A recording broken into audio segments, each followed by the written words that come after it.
Today I am going to flip through and review 3 books that I have on cartooning. Cartooning the Head and Figure by Jack Hamm, Cartooning 360 by Hamernik, and Creating Characters with Personality by Bancroft. And I'm going to start with this book.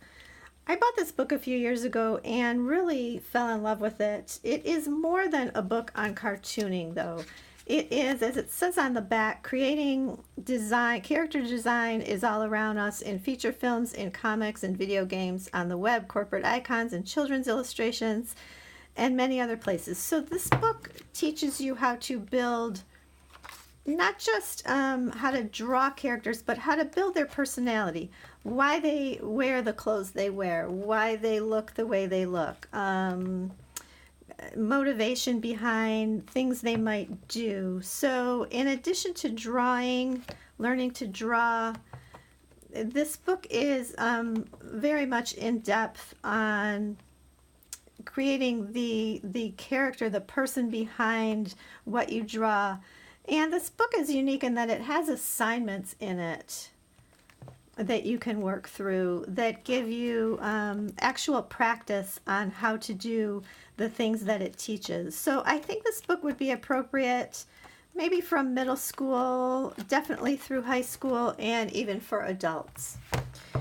The next book is Cartooning 360, and this is Secrets to Drawing Cartoon People and Poses in 3D. And I think the emphasis here is 3D. The reason I like this book so much is that it really emphasizes the three-dimensional quality to the figure. So many cartooning books draw the figure very flat and just shapes.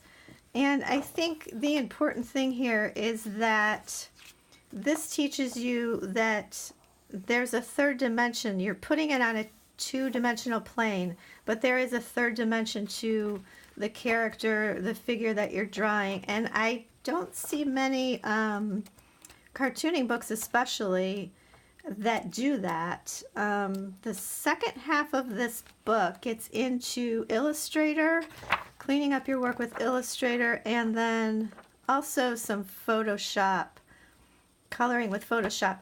And anytime a book covers a specific computer software, that information becomes outdated very quickly because the software, moves on and becomes, newer versions of it. But I think there's enough other stuff in this book and enough really useful information that doesn't really matter. I think this book is still worth the purchase.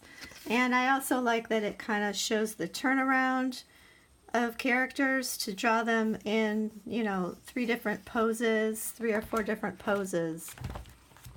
And then the next book is Cartooning the Head and Figure by Jack Hamm. Jack Hamm was an artist, illustrator, cartoonist. He died in 1996 at the age of 80. So he worked primarily in the 50s, 60s. And I have 3 other books by him. One I have already done a review on, which is Drawing the Head and Figure. And then I also have How to Draw Animals and Drawing Scenery. So I'm going to have to do a video just on his books because he's kind of an interesting person. And this cartooning book is just chock full of information and illustrations. It's just fun to kind of flip through. One thing about his books, you have to put in context the time period that he worked. His characters are very stereotypical of the female and male character. They are, it's a bit outdated as far as the style maybe. It has a very retro feel to it, but it can be a little bit, or sometimes a lot stereotypical, but I still think his books are great. I don't think you can go wrong buying one of Jack Hamm's books. And like I say, this is just fun. It's kind of whimsical. I don't know that, if you're like really serious into cartooning, that this book might not be as useful to you, but it is full of illustrations. So that is Cartooning the Head and Figure by Jack Hamm.